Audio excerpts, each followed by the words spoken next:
E3 2010 started out with the Microsoft press conference. See what I think the bullet points are right here on Cena's Corner. Cena's Corner, world's #1 rhythm game reviewer. What's going on, guys? All right, actually, I just wanted to clear this up because there's been a lot of confusion. Today, I'm shooting this Monday night. E3 actually kicks off on Tuesday. It's always been to where there's always press conferences on Mondays, so everybody's not kind of jumbled together. Everything else is going on. So technically, to all of us, including me, the beginning of E3 actually started today. Just to give you a couple things before I go into the Microsoft press conference.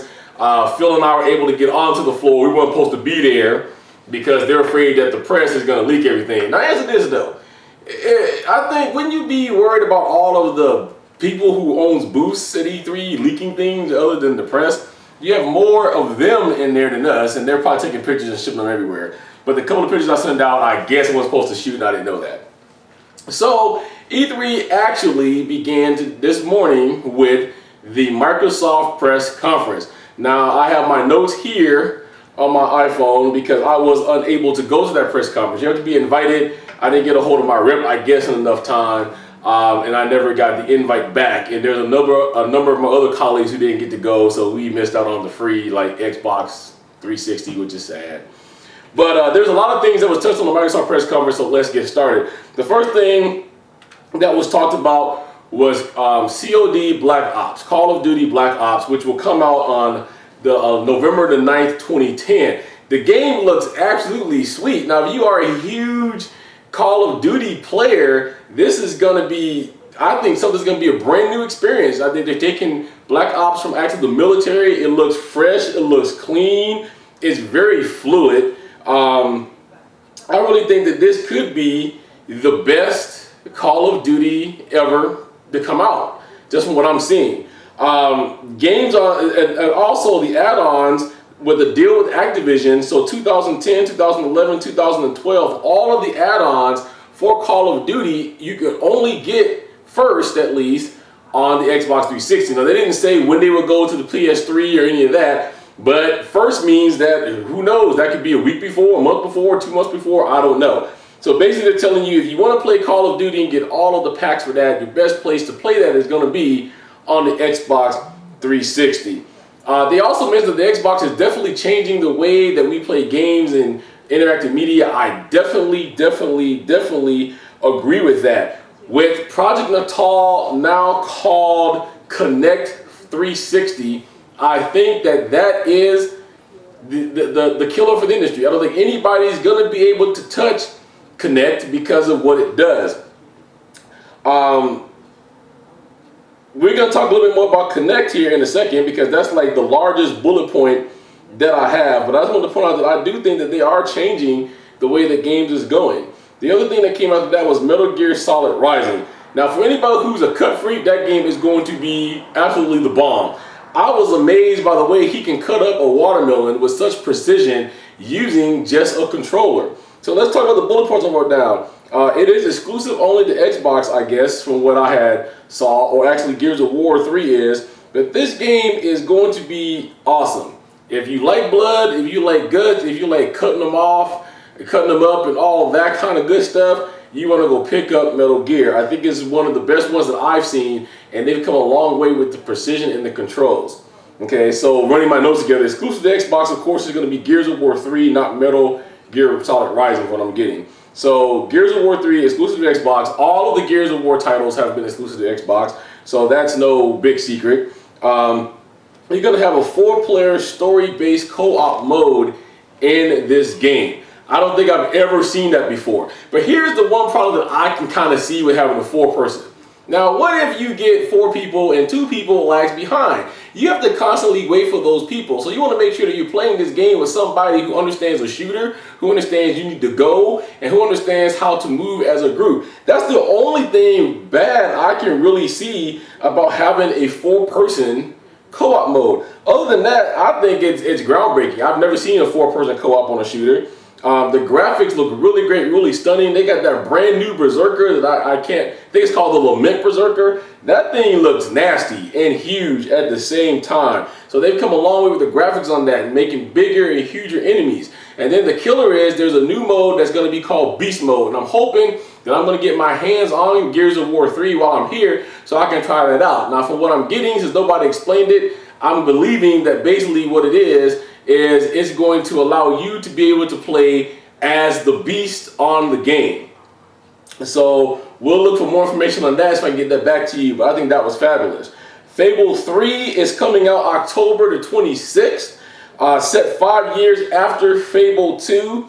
Now, I played Fable 1 and Fable 2, so I like Fable. But if you are just coming into the middle of this, you may not like Fable 3. So what I'm going to encourage you to do is if you are new to Fable and you want to get Fable 3, please go back and buy Fable 1 and Fable 2. At least play a little bit of it so you understand what you're getting into, because this is going to throw you 5 years in the future. So 5 years after Fable 2 was shot and complete. They didn't go into a lot of detail about Fable 3 and what it's going to have and what it's going to do. They gave you kind of a quick trailer on that and, showed you what it's going to be about. Same concept though, if you play Fable 1, Fable 2, your choices is going to shape whether you're a good person or a bad person, and it's going to change your looks and effects. That hasn't changed, but I can't wait until that comes out. October 26, 2010 is the release date for that. They now have a new exclusive title partner, which I believe was Crytek, is what I was picking up off the brick. So it seems like that Microsoft every year usually picks up a new partner and they pick up a good one. So Crytek is now part of that.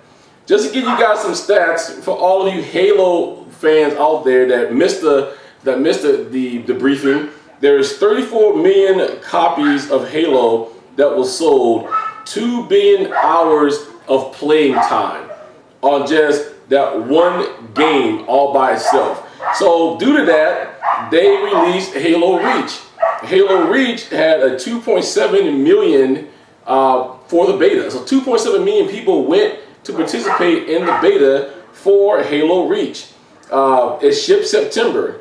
Now, here's my things about that. You do have some new weapons in the game. You have new fighting moves in the game, as you can see when he went up to the man and attacked him up. He had new fighting moves.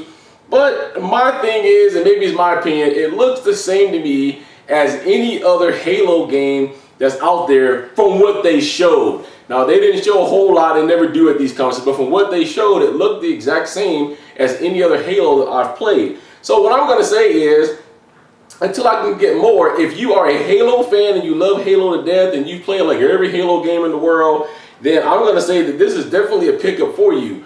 But if you're one of those people that sit down and say, I'm tired of Halo, Halo needs to go and jump, then what I would recommend you do is, if you're interested, go ahead and rent the game first and then decide if you're going to buy it, okay? Xbox Live right now currently has 25 million live members at this time. I think that they are still considered or saying that they are the largest online platform that has the most members. I don't know if that's true, but that's what I've heard in the past, okay? So let's talk a little bit more about Kinect. Now, as you guys know, Kinect was called Project Natal. I'm sure you guys know how this stuff works, but usually when you start building some kind of a project, it always has a project name if they don't know what they're going to call it. So in this case, they called it Project Natal. Now, I really like the name Project Natal, and that could be because of the fact that we spent 2 years listening to everybody say Project Natal, Project Natal, Project Natal, especially after last year. But I understand why Microsoft named it Kinect, and now Kinect Xbox 360, because it's supposed to mean kinetic, like kinetic motion, because that's what it symbolizes. Your body's always on the move with this. So let's talk a little bit more about Kinetic, or Kinect. I keep calling it Kinetic. Kinect.